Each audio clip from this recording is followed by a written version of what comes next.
देखिए बच्चों, page number 251 पे लिखा हुआ है कि ये देखिए आपका जो थ्योरम है ग्रीन्स थ्योरम, ये मल्टीपली कनेक्टेड रीजन के लिए भी होल्ड कर सकता है। मल्टीपली कनेक्टेड रीजन की डायग्राम बच्चों इस टाइप की भी आ रहती है जिसमें होल हो, या इस टाइप की आ रहती है जिसमें एक से ज़्यादा रीजन लाइक कर रहे हो। मल्टीपली का मतलब यही है कि एक से ज़्यादा रीजन हो, यानी कि कोई एक पॉइंट इधर हो जिसको सारा रीजन यहाँ श्रंक कर रहा हो, कोई एक पॉइंट यहाँ हो जिसको यहाँ श्रंक कर रहा हो, उस रीजन को भी मल्टीपली कनेक्टेड कहते हैं। यानी कि ये थ्योरम आपका मल्टीपली के लिए भी होल्ड कर सकता है, लेकिन आपके सिलेबस में बच्चों सिंपली के लिए था तो सिंपली के लिए मैंने आपको करवा दिया है। अब उसके बाद नेक्स्ट आ जाती है एग्जांपल नंबर 14, ग्रीन्स थ्योरम से रिलेटेड एक्सरसाइज। बच्चों ये सबसे इजी थ्योरम है इस चैप्टर का।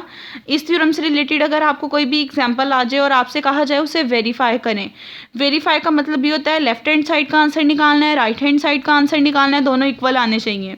अगर तो वेरिफिकेशन का कहा है तो दोनों साइड सॉल्व करनी ज़रूरी है, लेकिन अगर आपको m और n की वैल्यू दे दी गई और कहा गया है कि आप उसका ग्रीन्स थ्योरम अप्लाई करें, उसका मतलब ये होगा आपकी मर्जी है। अगर आप लाइन इंटेग्रल की फॉर्म में उसकी ये वाली साइड का आंसर निकाल लें तब भी वही आंसर आएगा, इस साइड का निकाल लें तब भी वही आएगा। अगर जस्ट कहा जाए ग्रीन्स थ्योरम अप्लाई करना है तो किसी भी एक साइड को सॉल्व कर लेना है जो आपको ज़्यादा ईजी लगती है, और अगर आपसे कहा जाए कि वेरीफाई करना है फिर दोनों को करना पड़ेगा। अब देखिए आपको वेरिफिकेशन के लिए m का फंक्शन भी बता दिया, n का भी बता दिया, और बता दिया ये क्लोज रीजन है जो कि किससे बाउंड हो रहा है, y इक्वल्स टू x और y equals to x square से। सबसे पहले हम इसकी डायग्राम बनाते हैं। y इक्वल्स टू x का मतलब होता है एक स्ट्रेट लाइन है और हमने बना दी है y equals to x। y equals to x square basically एक पैराबोला टाइप होता है, तो y equals to x square बनाओगे वो आपकी ये डायग्राम बनेगी।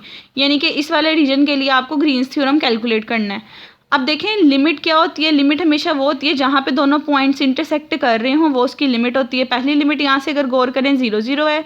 अब देखें दोनों पॉइंट जहाँ कहाँ इंटरसेक्ट करते हैं, जहाँ वो दोनों सेम वैल्यू देते हैं, और ये इंटरसेक्ट देखें 1 पे कर रहे हैं, क्योंकि जब आप यहाँ पे 1 पुट करोगे x की जगह y भी 1 आंसर देगा, यहाँ 1 पुट करोगे ये भी 1 आंसर देगा। इसका मतलब ये इनका जो कॉमन पॉइंट है वो आपके पास 1 1 आ रहा है। और अगर आपको थ्रू डायग्राम भी ना पता चले, दोनों फंक्शन को इक्वल रख लेते होते हैं, जो वैल्यूज़ दी होती है यहाँ से अगर सोल्व करो यहाँ से भी पता चलता है कि दोनों का कॉमन पॉइंट आपके पास 1 आएगा। अब आपको ग्रीन्स थ्योरम की स्टेटमेंट जुबानी याद होनी चाहिए। एक दफ़ा हम क्लोज्ड इंटेग्रल के रिस्पेक्ट से करेंगे। क्लोज का मतलब ये होगा एक दफ़ा ये C1 रीजन का कैलकुलेट करोगे, एक दफ़ा C2 रीजन का कैलकुलेट करोगे, एट द एंड दोनों को ऐड कर लोगे। C1 रीजन के लिए जब कैलकुलेट करोगे substitution y equals to x square करोगे, जिस तरह हम लाइन इंटेग्रल में करते होते थे। जब सारा फंक्शन x में चेंज हो जाएगा, लिमिट भी x की 0 to 1 आ जाएगी, उसको सॉल्व करोगे आंसर निकाल लोगे। जब C2 रीजन पे आओगे, C2 रीजन देखें यहाँ से यहाँ पे आ रहा है, C2 रीजन में substitution y equals to x होगी और लिमिट आ जाएगी 1 to 0, क्योंकि डायरेक्शन अब ये वाली डायरेक्शन बन रही है, तो 1 to 0 आ जाएगी। उसके रिस्पेक्ट से सॉल्व करोगे, जो उसका आंसर आएगा और जो इसका आंसर आएगा आप उन दोनों को ऐड करोगे, तो ऐड करने के बाद लेफ्ट हैंड साइड का आंसर आ जाएगा -1/20। अब राइट हैंड साइड के रिस्पेक्ट से करते हैं। डबल इंटीग्रल के रिस्पेक्ट से n दिया हुआ है उसका x के रिस्पेक्ट से डेरिवेटिव लोगे, m दिया हुआ है उसका डेरिवेटिव लोगे y के रिस्पेक्ट से। m और n की वैल्यू पुट कर दोगे। वैल्यू पुट करने के बाद ये चीज़ आ जाएगी। अब आपको लिमिट्स चाहिए, हमेशा थोड़ा अरेंज कर लेते होते हैं। अब देखिए यहाँ पे जो आपको फंक्शन है क्वेश्चन, उसके अंदर x की y की लिमिट बताई हुई है कि वो x और x स्क्वायर है। यानी कि अगर मैं इधर से गौर करूँ, आपके पास लोअर लिमिट और अपर लिमिट होती है। लोअर लिमिट x स्क्वायर है, अपर लिमिट जो है वो y इक्वल्स टू x है।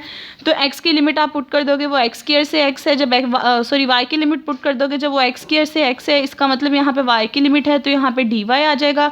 अब उसके बाद जब आप x की लिमिट देखोगे, x इन दोनों का कॉमन पॉइंट होता है, ओरिजिन से कहाँ है तो वो आपको पता है 0 से 1 है। अब डबल इंटीग्रल के रिस्पेक्ट से पहले y के रिस्पेक्ट से इंटीग्रेशन लोगे, उसकी अपर लोअर लिमिट पुट करोगे, फिर x के रिस्पेक्ट से इंटीग्रेशन लोगे, उसकी अपर लोअर लिमिट पुट करोगे, तो आप देखो लेफ्ट हैंड साइड और राइट हैंड साइड का सेम आंसर आएगा आपके पास।